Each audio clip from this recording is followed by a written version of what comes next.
Pouvez-vous vous présenter? Donc, je m'appelle Mélanie, j'ai 28 ans.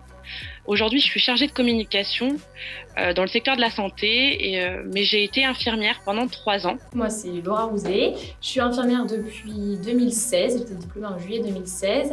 Et je travaille actuellement dans un service de réanimation médicale en Normandie. Qu'est-ce qui vous a amené à faire cette profession? C'était un rêve? Ce qui m'a motivée à devenir infirmière, c'était de pouvoir apporter mon aide aux autres. Alors, du coup, je souhaite être infirmière depuis ma période lycée à peu près. Après, j'ai toujours aimé être aux soins des autres en général. Alors, quand j'étais plus jeune, je voulais être vétérinaire. Après, médecin, sage-femme. Et puis, bon, au fur et à mesure des études, je me suis un petit peu découragée. Donc, infirmière, ça me va complètement parce que c'est très varié. Quel est votre parcours scolaire ou professionnel?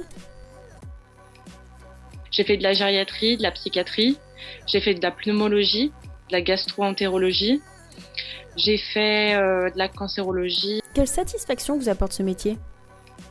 Ce que j'aimais beaucoup dans ce métier, c'était j'aimais bien la partie rigoureuse et protocolaire en fait. Ça permet de mettre un cadre sur la pratique et moi ça me sécurisait dans mon travail. J'aimais beaucoup le travail en collaboration, que ce soit avec les aides-soignantes ou avec les médecins.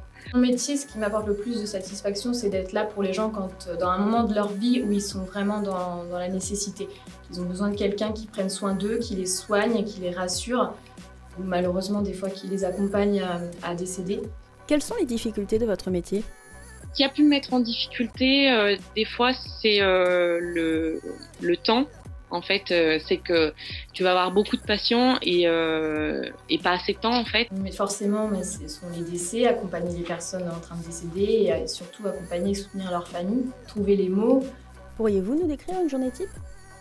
Donc, arriver dans le service 6h15. Donc, on fait la relève de 6h15 à 6h45, Okay. donc avec l'équipe de nuit.